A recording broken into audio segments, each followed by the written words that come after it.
video, I'm going to be showing you 3 to 4 different combinations or different ways that you can practice diaphragmatic breathing.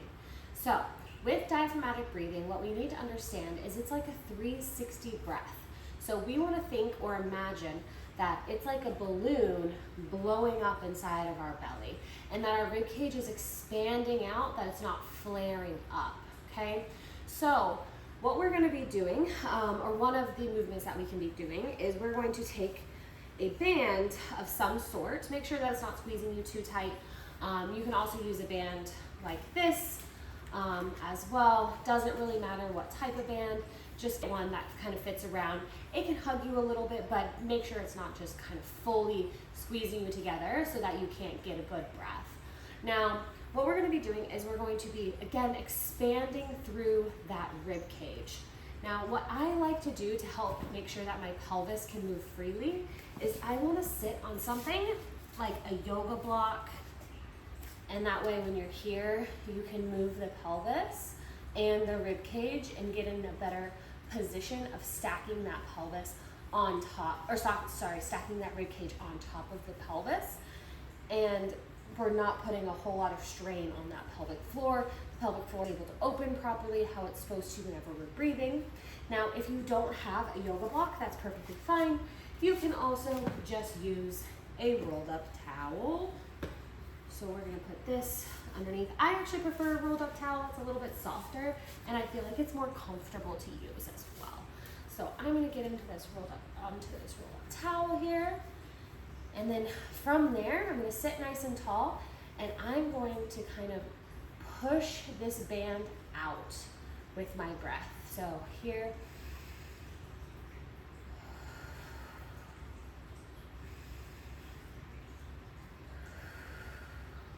Whenever you do this, your diaphragm and pelvic floor should be moving together. So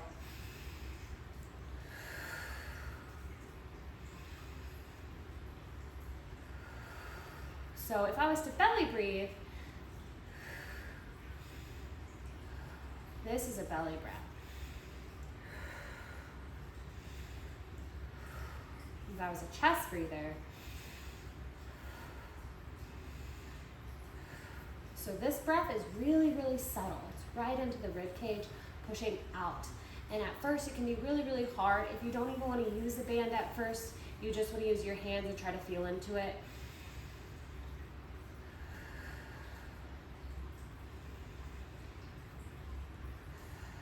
You can also do that. Now, once you've mastered that level of breathing, you can also try to do the breath in different types of positionings. So you can try to do it in a quadruped position, so getting on all fours here, putting this band around. And I'm going to pull in my stomach, align that TVA, and then I'm going to just breathe.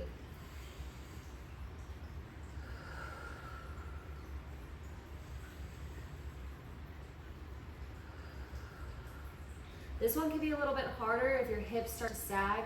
We're no longer breathing properly. If we're pushing up too hard, we're no longer breathing properly. We want to stay nice and neutral, breathing into that diaphragm, pushing the rib cage out.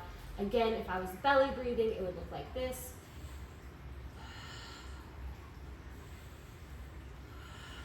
We wouldn't have any true tension on the band. And if I was a chest breather, I would look like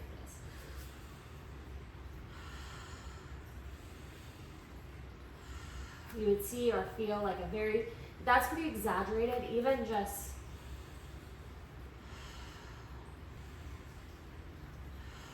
is chest breathing. Even though I feel a little bit of pressure on the front, I don't feel that 360 where everything around the band is getting tighter. It's nice, even if I'm a chest breather, you'll only feel it up here.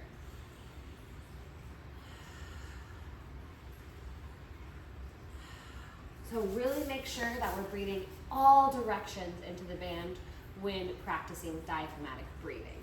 Now, the last one I'm going to show you is going to be a lying down position. So what you can do is you can take a towel again, put your head And there's a couple ways you can use the same band that I've been showing you with, or you can use a band like a single strand band. This one's obviously a looped as well, but you can use a single strand, wrap it around like so, and then tighten it around, and then breathe into the band that way. This one's a little short for that because it's a loop band, but if you only had a single strand band, you can also do that. So just a little side note. Okay, so in this position, my knees are up to support my pelvis. I'm going to pull in that belly.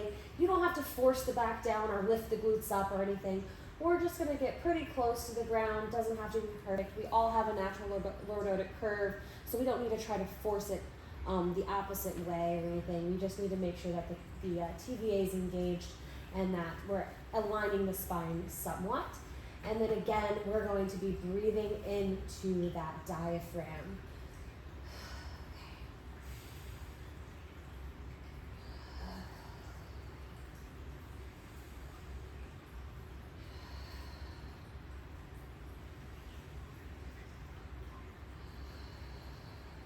Now again, if I was a belly breather, it would look like this. There's no pressure on the band. And if I was a chest breather, it would look like this.